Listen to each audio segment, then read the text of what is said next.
राष्ट्रपती द्रौपदी मुर्मू यांचा कोल्हापूर दौरा स्थगित, अतिवृष्टी आणि पावसामुळे दौरा स्थगित।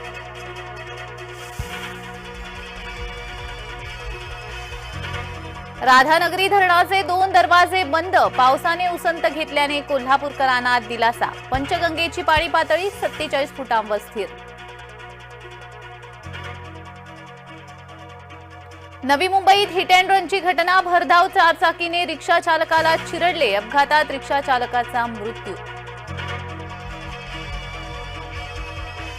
पुण्यात झालेल्या अतिवृष्टीमुळे मोठं नुकसान, नुकसानीचे 60% पंचनामे पूर्ण, 12 मदत केंद्रांची स्थापना।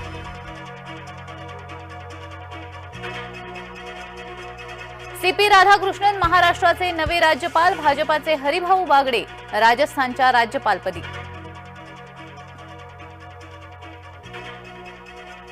मनोरमा खेडकरच्या कंपनीचा लिलाव होण्याची शक्यता, कंपनीचा 2,72,000चा मालमत्ता कर थकीत।